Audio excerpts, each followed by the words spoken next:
Good morning. At 12:01 this morning, the federal government shut down. This shutdown was avoidable.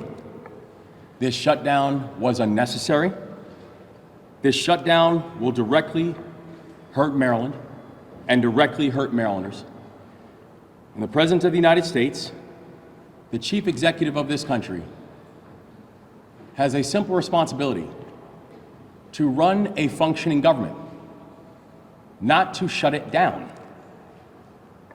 Well, the idea of running a functioning government, we have seen that the President has failed in that responsibility and has abandoned his duty to the states and his duty to the people. Leaders at the highest levels of government and inside the White House itself are looking at each and every one of us, all 50 states, and saying, "You're now on your own." But while Washington sows division, in Maryland, we stand united. I look to my left and to my right behind me, and I see public servants of the highest order. I see partners inside the work. And we are doing and will continue to do everything in our collective power to keep our people safe and to keep our state moving forward. And so I want to recognize the members of Team Maryland who are with us today actively doing the work. Lieutenant Governor Aruna Miller, Representative Sarah Elfreth, Representative April McLean Delaney, Representative Johnny Olszewski, Comptroller Brooke Learman, Treasurer Derek Davis, Senate President Bill Ferguson, House Speaker Adrian Jones. So in the military, I learned that you're only as strong as the people to your left and to your right. And I could not be more proud to have such exceptional partners in this hour of unneeded crisis. So tonight, I'm going to be speaking to Marylanders directly from my office about how we got here, about what the shutdown means, and about where we go from here.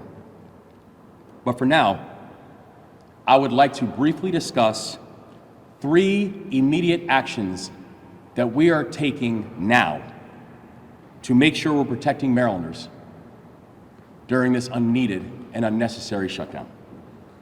First, I've directed state agencies to employ contingency plans that will help to make sure that federal programs can continue to operate in our state for now. We will ensure that state employees supported with federal funding continue to get paid for as long as possible. Federal programs administered by the state will continue to support working families through Medicaid and SNAP and TANF. We will also provide greater flexibility to Head Start programs and ensure that veterans maintain access to essential resources. But I do want to be very clear. The longer this unnecessary federal government shutdown goes on, the harder it is for us to keep services going. We will continue to monitor the situation closely, and we will adjust accordingly. Second, we are working with the private sector to shield federal workers impacted by this shutdown from eviction, foreclosure, and utility shutoffs. This morning, I sent letters to the state judiciary and our state utility companies reminding them of their statutory legal protections for federal, state, and local government employees who are not receiving a paycheck or are at risk of eviction or foreclosure. And third, we are protecting and expanding emergency assistance programs for federal employees. If you are a furloughed worker, you may be eligible for unemployment insurance. Those eligible for unemployment will repay the funds once they start receiving a paycheck again. We've also worked with our credit unions and also our banks to offer financial assistance and payment flexibility for Marylanders who are affected by the shutdown. We are extending support for our landmark Feds to Eds programs, connecting Marylanders with federal government experience to a fulfilling career in education. And federal workers who want to learn more about emergency resources should go to go.md.gov/federal shutdown. These are the 3 steps that we are taking right now. First, keep government programs running and keep state employees on the job. Second, trigger protections that help Marylanders keep a roof over their heads, the lights on, and groceries in the fridge. And third, protect and expand emergency financial supports to federal workers. We should not be here right now, Maryland. And here's the harsh reality. The longer this unnecessary shutdown lasts, the more likely we are to see serious damage in our state. We could see big infrastructure projects delayed. We could see military families, people who've already sacrificed for this country, go without pay for weeks. We could see small businesses dip into the red. And all of this is coming at a time when our state has been working hard and having real momentum on modernizing our economy and diversifying off of the federal government. We will do everything in our power to deliver relief to those who are struggling. But I also want to be clear that there is not a single state in this country that is prepared to fill this enormous gap that is being created by this federal administration. A prerequisite to keeping the government open should not be cutting people off of health care. A prerequisite for keeping the government open should not be forcing people to have their premiums jump. So on behalf of the 6.5 million Marylanders, my message to President Trump is clear. Stop this shutdown. You're the one causing it. We're the ones dealing with it. And Marylanders are the ones feeling it. And so with that, I will turn the program over to Lieutenant Governor Aruna Miller.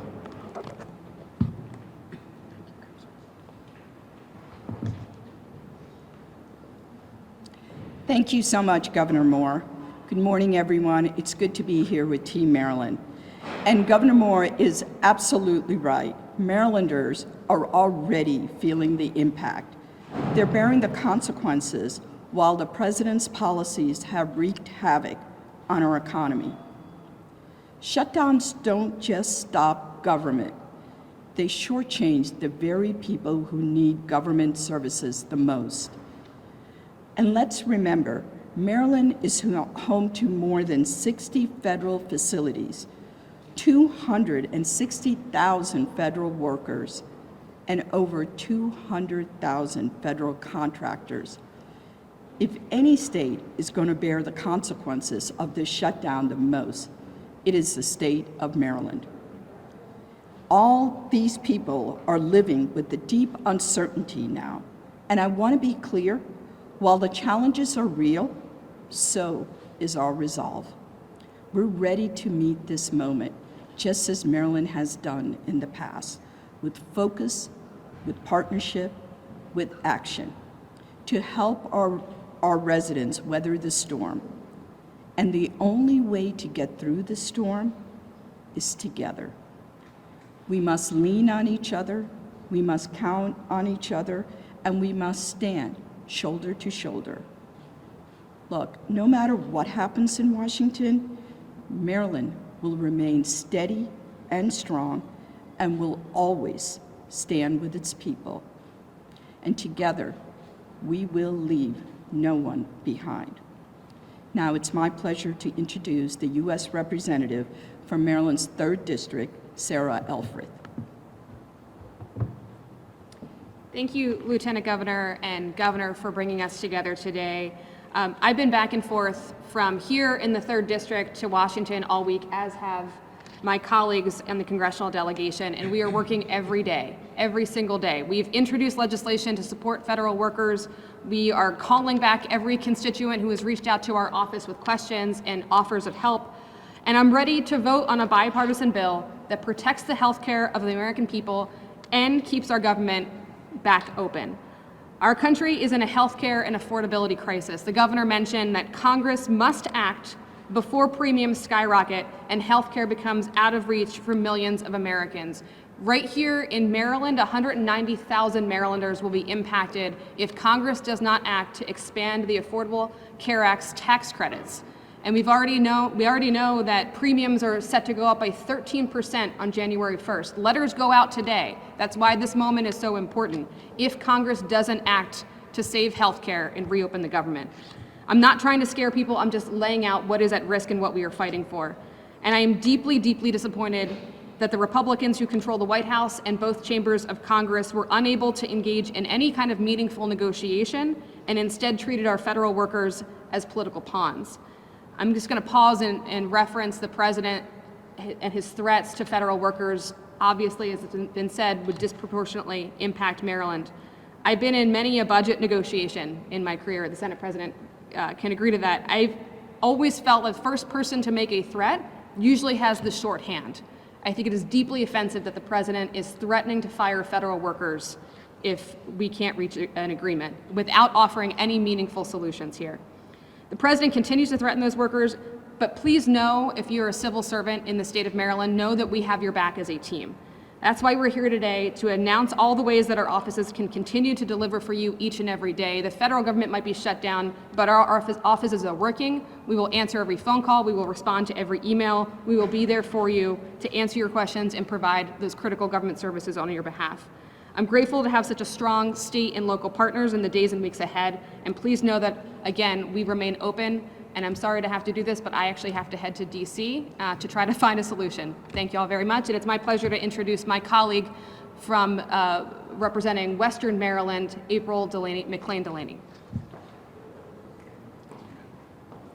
Thank you, Sarah, and thank you so much to our governor and to our lieutenant governor.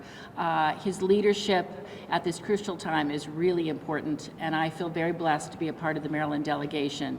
It is really important at this crucial time that our state, in addition on a federal level, is really cross-leveraging our local, our county, our state resources to meet the need and to get out information.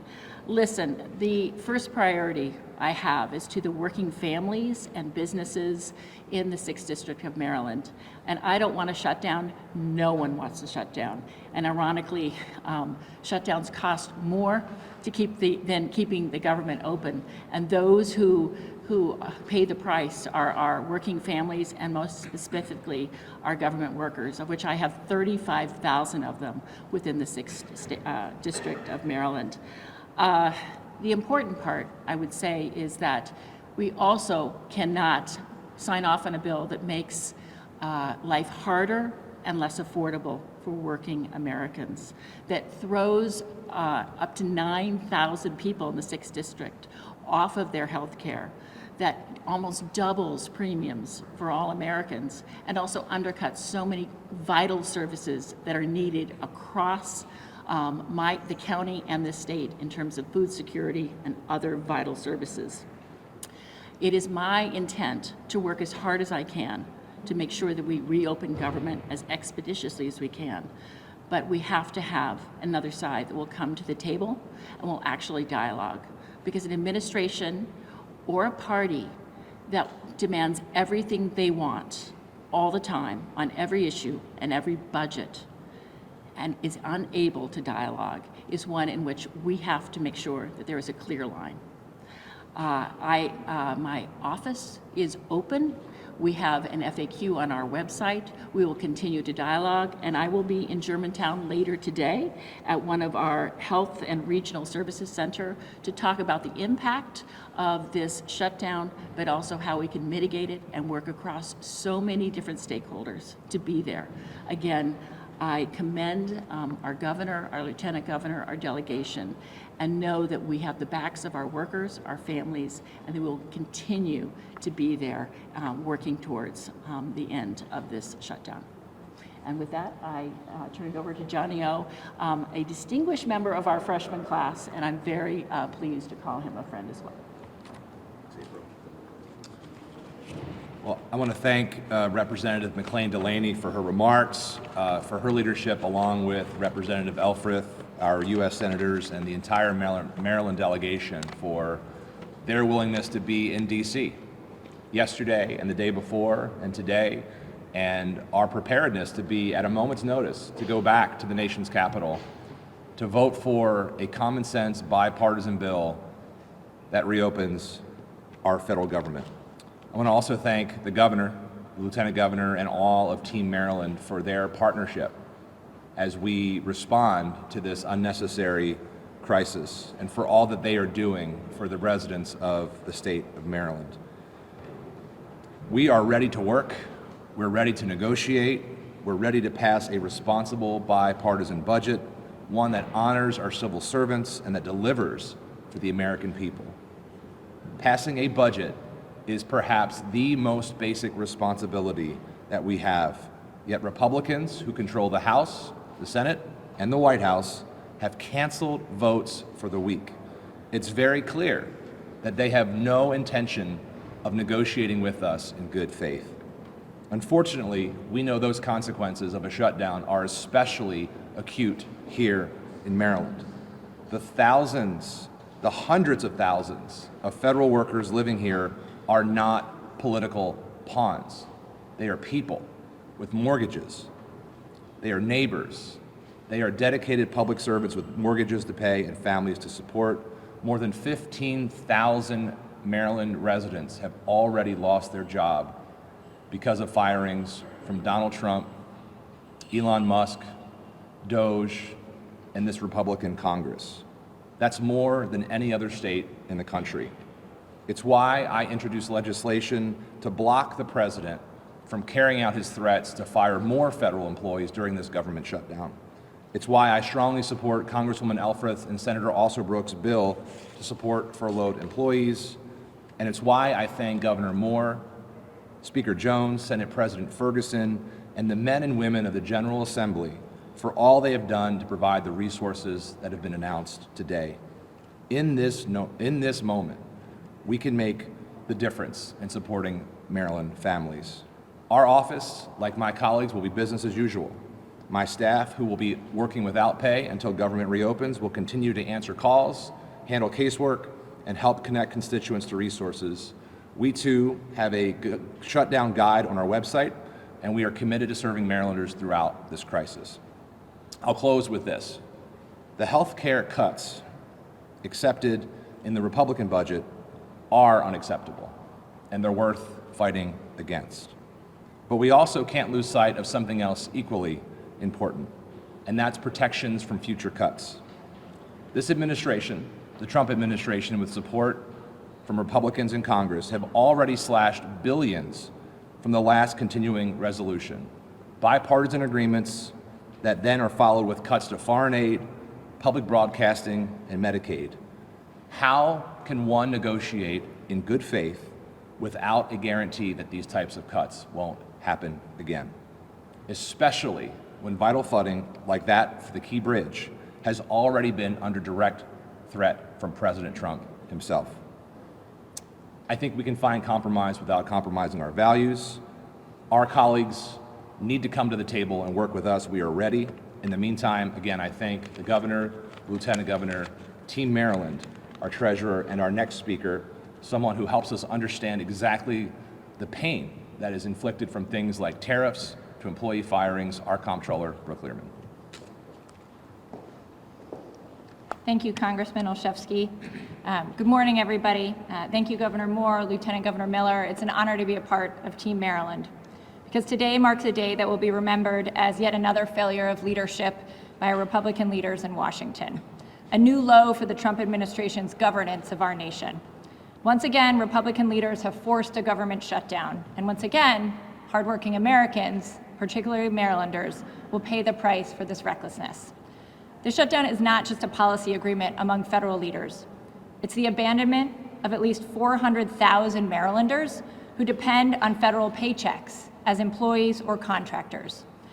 It's a deliberate choice by Republican leaders in Washington to cut costs instead of saving lives, to gut health coverage, to sacrifice essential services, and to fail to address the affordability crisis that threatens our nation. Now, I also want to be honest, we're going to see some pundits try to blame Democratic leaders for this crisis. But let's be honest about what's really happening here. President Trump is already laying off federal workers. He's doing it every month. 15,100 Marylanders have already lost their jobs. It's just not making headlines every day.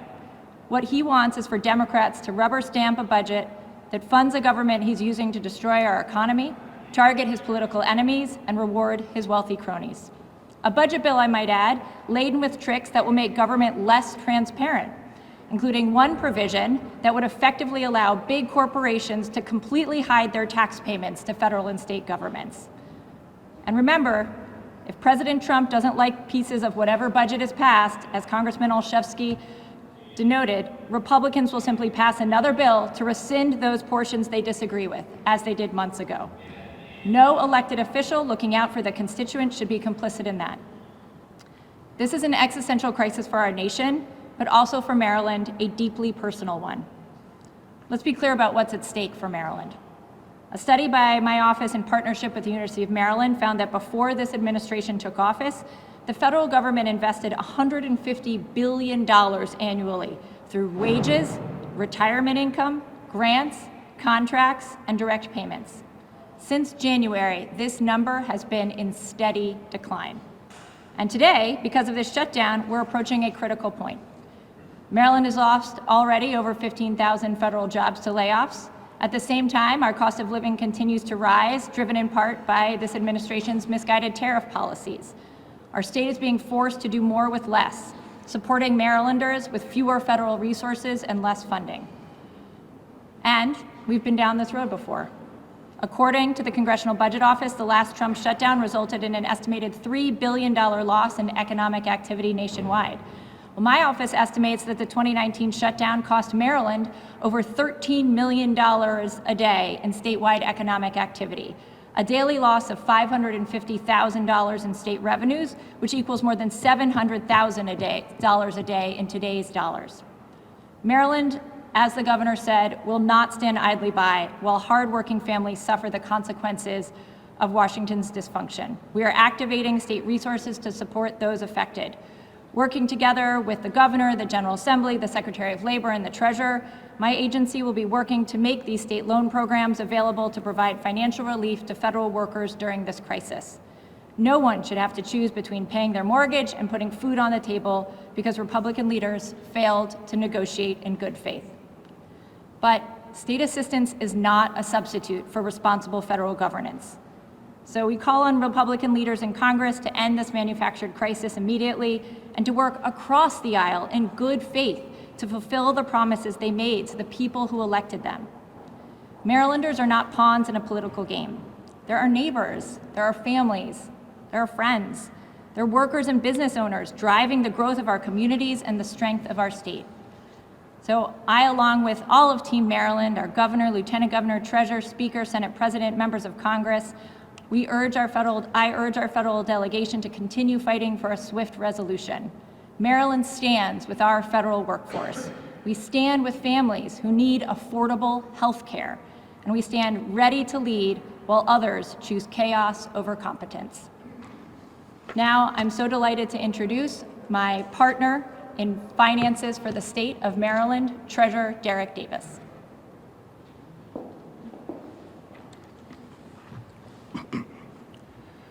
Good morning, everyone.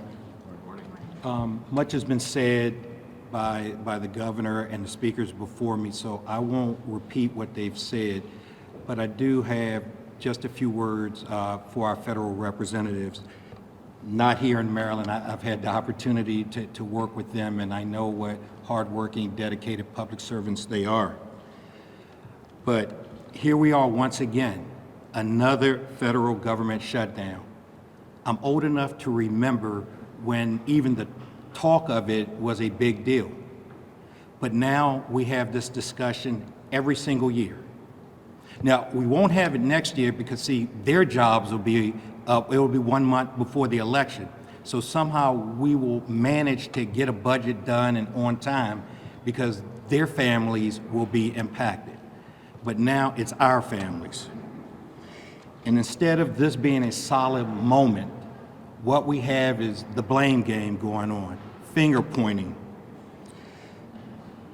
And instead of them taking responsibility for the situation that they've caused, this should be a solemn moment. But instead, we're pointing fingers, we're saying whose fault it is, and we're not taking that same responsibility. And that's not behavior we would accept from our children. But yet, we have to accept it from our federal representatives. As a Marylander, I know my state is home to thousands of federal workers and employees, as well as countless contractors and small businesses whose livelihoods are tied directly to the operation of the federal government. For them, this is not a game or silly power grab. For them, this is about mortgage payments, medical bills, groceries, college tuition payments, and everyday household expenses not being met. This has a trickle-down effect to our restaurants, our child care providers, and our service industry when their customers are thrown into financial uncertainty through no fault of their own. I know a lot of us has talked about the economic impact of the shutdown, and rightfully so, but there's also a basic human component about this as well. Dedicated public servants who have chosen careers in service to their country should not have to annually worry about their family's financial security. This is about dignity, fairness, and basic decency. I'll close by saying to the leaders in Washington that this is the ask. Rise above partisan conflict, learn the definition of compromise, fulfill your obligations, and get the government open and working as expeditiously as possible. That's all that we ask. And now I welcome to the podium the President of the Maryland Senate, Bill Ferguson.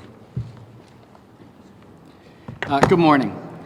You've heard a lot. I have three very brief messages. One, this is not normal. We cannot stand here and think that the norms and institutions that this country has been built on can be shattered by one administration. This is not normal. Two, to the 150,000 Marylanders who serve the federal government, I'm sorry that you're facing this, and we will do whatever it takes to weather this storm for as long as we can.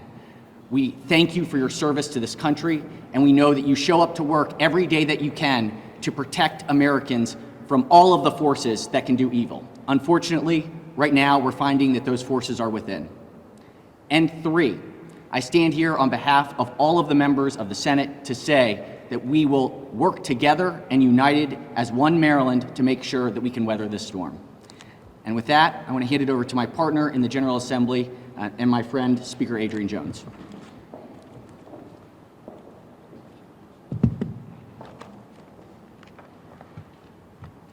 Good morning, everyone. Good morning. Marylanders are no strangers to threats of federal government shutdowns. But last night, these threats became a reality.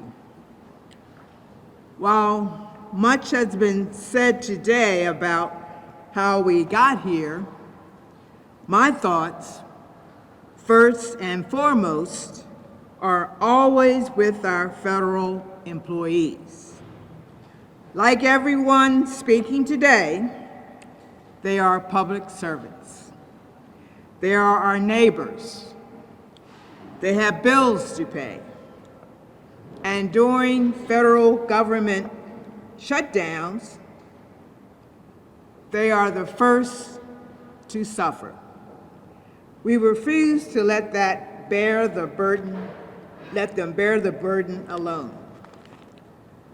So in 2019, the Maryland General Assembly passed a federal shutdown loan program, which creates a mechanism for zero-interest loans to Maryland federal employees in Maryland who are required to work during a federal funding lapse.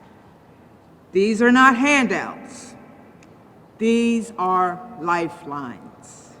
It allows someone who shows up for work but would otherwise go unpaid during a prolonged government shutdown to maintain rent, utilities, and groceries. It acts as a bridge until federal pay is restored, avoiding evictions, credit damage, or financial setbacks in a family's life. This year, we recognize that disruption isn't limited to shutdowns. It can be relocations, closures, or mass terminations, as the president has recently threatened. So we expanded and modernized the protections we passed in 2019. The Federal Loan Fund now also protects fired or displaced federal employees and provides the same kind of financial support. These laws do more than move money. They protect dignity, stability, and the promise that public servants should not be punished by forces beyond one's control. Let's remember that Maryland has always been resilient in times of uncertainty. While this federal shutdown will present serious challenges, we are ready to respond, protect, and support all our communities. And with that, I thank you and thank you for being here today.